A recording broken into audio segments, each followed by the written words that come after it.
I always felt like I had some sort of like bigger purpose, some bigger type of energy, bigger questions. My name is LaQuida Landford. My pronouns are she, her. I'm the founder and organizer of Afro Village. I'm the executive director. About 2 years before the pandemic, I started to recognize that we were having more intense winters here in Portland. When I moved back to Portland in 2014, there was a snowstorm. And that snowstorm was like very, there was ice. It had shut the whole entire city back down. And I had not been in Portland for about 10 years. It didn't really bother me at the beginning, but to hear how it affected folks. Through that, I recognized that rent for just housing was very expensive. My sister had moved to Portland in 2007.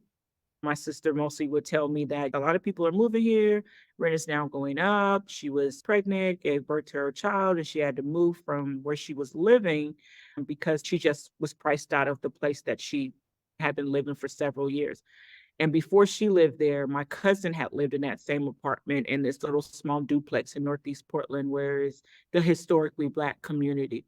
So it just seemed like our community, Black people, didn't really have a place to connect again.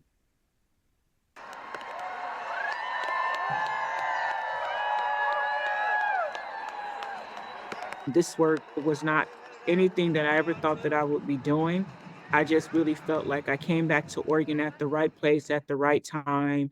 I had some questions from the higher beings or the universe being like, what's going on? There's a lot of change, but also, again, wanting to be a problem solver in the questions that I also had. Through these last past years in the pandemic, it has brought us to supporting our unhoused community, but folks who are just housing insecure, folks that we know that it may be a food component, it may be a health issue. Again, breaking through that isolation and wanting people to come as we are moving into repair and still dealing with the pandemic. Where can people go in this city that they feel safe?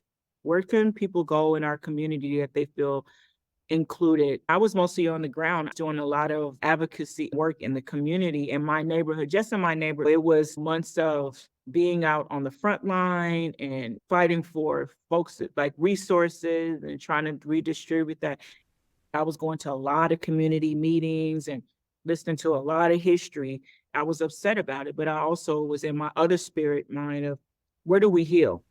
That trauma that we've dealt with as Black people and African people and immigrants. I could talk about the past all the time. That's not going to get me in a lot of places.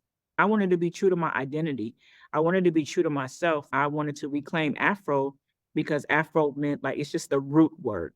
When I went back home after 17 years, I'm with my grandma and I'm in my community, and people still remember me from being gone. I wanted to bring that feel to Portland. It really was a space for Black women and those who were going through that transition of health, spirituality, belonging. And so that's how I really connected Afro Village to present that to Portland as a third place. I just feel like it's going to bridge a lot of gaps that the city and the state has not seen historically.